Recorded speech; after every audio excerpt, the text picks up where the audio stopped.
ഒരു നാടൊന്നാകെ ലഹരിക്കെതിരെ ഒരുമിക്കുകയാണ്. പഠനമാണ് ലഹരി, വായനയാണ് ലഹരി എന്ന മുദ്രാവാക്യമുയർത്തിയാണ് പഴകുളം KVU UP സ്കൂളിലെ അധ്യാപകരും വിദ്യാർത്ഥികളും ലഹരി വിരുദ്ധ സന്ദേശവുമായി മുന്നോട്ടിറങ്ങുന്നത്.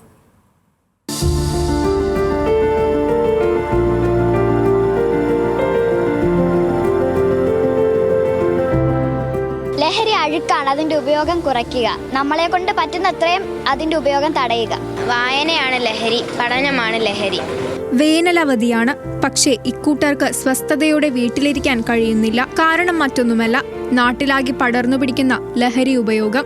തങ്ങളുടെ കൂട്ടുകാരും ലഹരിയുടെ പിടിയിൽ വീഴുമോ എന്ന ഭയമാണ് ഇവർക്ക്. അതുകൊണ്ട് തന്നെ വേനലവധിക്ക് അവധി കൊടുത്തുകൊണ്ട് അവർ മുന്നോട്ടിറങ്ങി. പഠനമാണ് ലഹരി, വായനയാണ് ലഹരി. നാടെങ്ങും ലഹരി വ്യാപിക്കുകയാണ്. കുട്ടികൾ വളരെയധികം ലഹരിക്ക് അടിമപ്പെടുന്നു.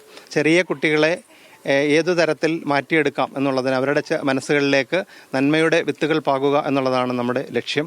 അതിനായി ഞങ്ങൾ ഓരോ വീടുകളിലും ലഹരിക്കെതിരെയുള്ള മുദ്രാവാക്യം ഉയർത്തിക്കൊണ്ട് ഒരു സന്ദേശം നൽകിക്കൊണ്ട് സ്റ്റിക്കറുകൾ ഒട്ടിക്കുന്നുണ്ട്.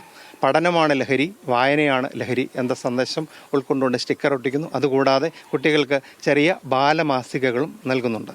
ഈ പ്രവർത്തനത്തിലൂടെ വരും തലമുറയ്ക്ക് ഒരു നല്ല നേർവഴി കാട്ടാൻ കഴിയും എന്നുള്ള ഒരു ശുഭാപ്തി വിശ്വാസത്തിലാണ് ഞങ്ങൾ.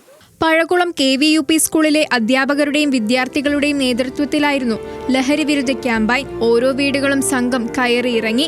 അധ്യാപകർക്ക് പുറമെ എക്സൈസ് ഉദ്യോഗസ്ഥരും നാട്ടുകാരും രക്ഷിതാക്കളും കൂടെ കൂടി. അഭിനന്ദനാർഹമായ പ്രവർത്തനമാണെന്നും ലഹരി വിരുദ്ധ പോരാട്ടങ്ങൾക്ക് വേണ്ടി എല്ലാവരും ഒരുമിക്കണമെന്നും അസിസ്റ്റന്റ് എക്സൈസ് കമ്മീഷണർ സനിൽ പറഞ്ഞു. ലഹരിക്കെതിരെ വളരെ നല്ലൊരു തുടക്കമാണ് ഇവിടുത്തെ ഇന്ന് നടന്നിരിക്കുന്നത്. ഇത് ഒരു മാതൃകയായി എല്ലാ സ്കൂളുകളും ഇത് നടപ്പിലാക്കേണ്ടതാണ്. ഇതുമായി ബന്ധപ്പെട്ട് ഒരു സ്റ്റിക്കർ എല്ലാ വീടുകളിലും ഒട്ടിക്കുന്നു. പഠനമാണ് ലഹരി, ലഹരി ഉപയോഗിക്കുകയില്ല എന്ന ഈ സ്റ്റിക്കർ എല്ലാ വീടുകളിലും ഒട്ടിച്ചുകൊണ്ട് ഇതൊരു തുടക്കമാകട്ടെ. ലഹരിയെ നമുക്ക് ഈ സമൂഹത്തിൽ നിന്നും ഉന്മൂലനം ചെയ്യാൻ സാധിക്കട്ടെ എന്ന് ആശംസിക്കുന്നു. വലിയ പിന്തുണയാണ് പൊതുജനങ്ങളിൽ നിന്നും ലഹരി വിരുദ്ധ ക്യാമ്പയിന് ലഭിക്കുന്നത്.